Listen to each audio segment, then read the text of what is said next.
Mother Teresa, যাকে সবাই উদারতার দেবী হিসেবে চেনে, যাকে মনে রাখা হয় হাজার হাজার গরিব মানুষের প্রাণ বাঁচানোর জন্য। তিনি কি সত্যিই গরিবদের প্রাণ বাঁচিয়েছিলেন, নাকি অসহায় গরিবদের অবহেলায় মৃত্যুর মুখে ঠেলে দিয়েছিলেন? যৌন কেলেঙ্কারিকে সাপোর্ট করেছিলেন, চোর জোচ্চোরদের রক্ষা করেছিলেন? নমস্কার বন্ধুরা, আমার গল্প বাজারে আপনাদের স্বাগত। আজকের এই ভিডিওতে প্রমাণসহ আলোচনা করব মাদার টেরেসার আসল উদ্দেশ্য।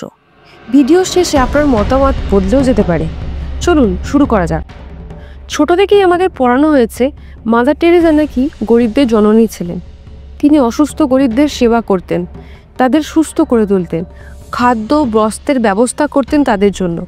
তার তৈরি দ্য মিশনারিজ অফ চ্যারিটি সারা বিশ্বে হাজার হাজার গরিব মানুষের সেবা করে।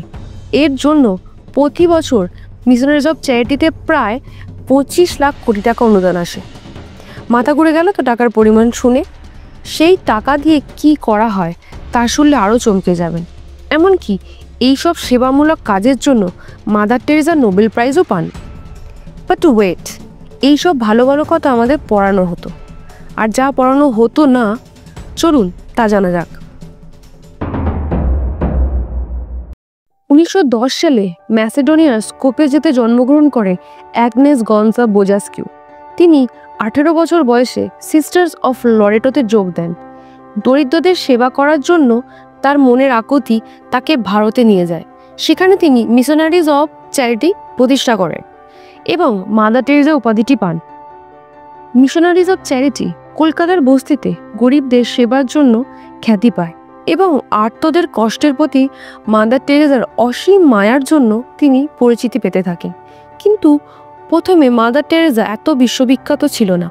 বিশ্ববিখ্যাত সংবাদ সংস্থা বিবিসি মাদার টেরেসাকে নিয়ে একটি ডকুমেন্টারি করেন, যা সম্প্রচার হবার পর তিনি রাতারাতি বিখ্যাত হয়ে যান। প্রচুর প্রচুর মানুষ মিশনারিজ অফ চ্যারিটিতে যোগদান করে মানুষের সেবা করতে চান। এই উদ্দেশ্য নিয়েই ডক্টর জ্যাক প্রেগার যোগ দেন মিশনারিজ অফ চ্যারিটিতে। ওখানে গিয়ে তিনি যা দেখেন তা দেখে তিনি নিজের চোখে বিশ্বাস করতে পারেন না। In terms of modern medical care, the defense always was we're not a medical order. ওখানে অসুস্থ গরিবদের কোনো চিকিৎসা দেওয়া হচ্ছিল না। একই সিরিঞ্জ দিয়ে অনেক রোগীর শরীরে ওষুধ প্রয়োগ করা হচ্ছিল। এখানে অনেকের এইচআইভি এইডস ছিল। তার মানে বুঝতে পারছেন কত রোগীর শরীরে এই সিরিঞ্জ ব্যবহার করে এইডস ছড়িয়ে দেওয়া হচ্ছিল। কত লোকের মৃত্যুর কারণ হয়েছিল মাদার টেরেসা। এমনকি কিছু কিছু সিরিঞ্জ তো ভোঁতা এবং জং ধরা ছিল, যা ব্যবহারের অযোগ্য ছিল। তা দিয়েও রোগীদের ওষুধ দেওয়া হতো। আগুনে পুড়ে যাওয়া রোগী, যন্ত্রণাতে কাতরানো রোগী, তাদের জন্য ছিল না সামান্য পেইন কিলার, যেটা আমাদের মতো সাধারণ মানুষদের ঘরেও সব সময় থাকে। সদ্যজাত শিশুতে কুকুর ছানার মতো করে মেঝেতে শুইয়ে রাখা হতো। মাদার কোটি কোটি টাকা অর্থ সাহায্য পেত বিভিন্ন দেশ থেকে। গরিবদের চিকিৎসার জন্য কিন্তু তিনি ওই টাকা খরচ করতেন না। এই ঘটনার একটা প্রমাণ দিই। ওখানকার এক ডক্টর অভিযোগ করেন তিনি এক 15 বছরের রোগীকে দেখছিলেন, যার সামান্য কিডনি সমস্যা ছিল, কিন্তু অ্যান্টিবায়োটিক না দেওয়ায় তার সমস্যা বাড়তে থাকে। তখন সেই ডক্টর মাদারকে জানান তাকে হসপিটালে ভর্তি করার জন্য। কিন্তু তিনি এক অদ্ভুত কথা বলেন। তিনি বলেন না, তার কোনো দরকার নেই, কারণ একজনকে নিয়ে গেলে সব রুগীকেই হাসপাতালে নিয়ে যেতে হবে, যা নাকি অসম্ভব। নিজের কানেই শুনে নিন সেই ঘটনার documentary clips. What is this? This is 2 rooms with 50 to 60 men in one, 50 to 60 women in another. They're dying.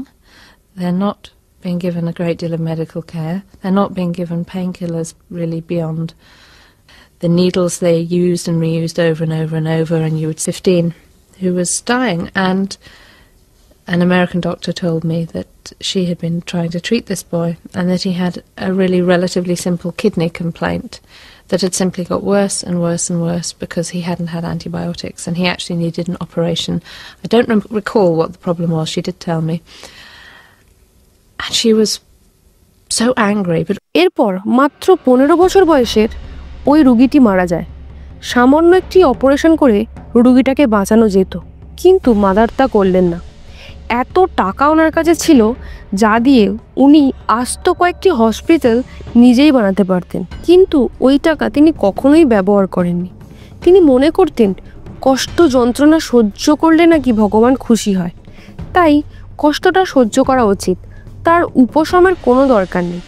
এর জন্য তিনি গরিব অসুস্থ মানুষদের কষ্ট সহ্য করেই মৃত্যু মুখে ঠেলে দিতেন। কিন্তু এই মাদার টেরেসা যখন নিজে অসুস্থ হলেন তখন কিন্তু তাকে বিদেশে নিয়ে গিয়ে তার চিকিৎসা করানো হলো।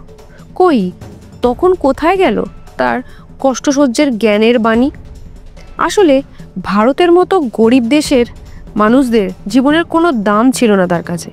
তারা ছিল মাদারকে মোটা অঙ্কের ডোনেশন এনে দেওয়ার মেশিন।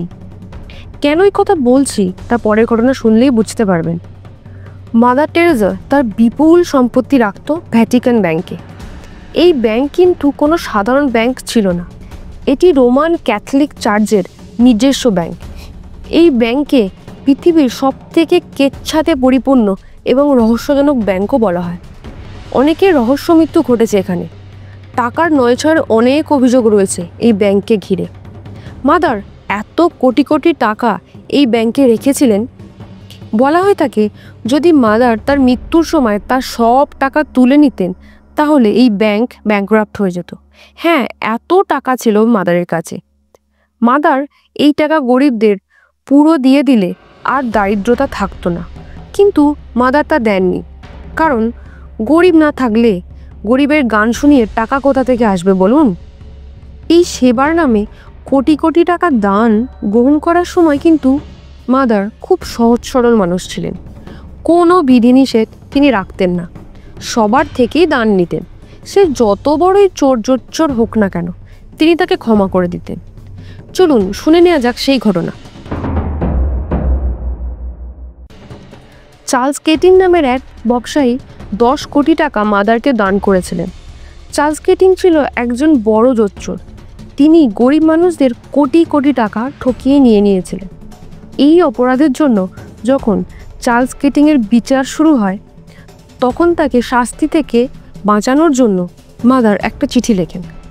তিনি জাজকে অনুরোধ করেন চার্লসকে মুক্তি দেওয়ার জন্য। তিনি মনে করতেন চার্লস যখন ভগবানের জন্য দান করেছেন তখন তার পাপ মুক্ত হয়ে গেছে, তাই তার ক্ষমা প্রাপ্য। সেই চিঠি আপনি দেখতে পাচ্ছেন স্ক্রিনে। আপনি গুগলে ডাউনলোড করে বা এই ভিডিও পজ করে এই চিঠি পড়তে পারেন। যত এই চিঠি পড়বেন তত পরিষ্কার হয়ে যাবে মাদারের আসল কদর্য রূপটা। এমনকি মাদার যৌন কেলেঙ্কারিতে অভিযুক্ত ফাদার ডোনাল্ড ম্যাকগুয়ারেরও পক্ষ নিয়েছিল।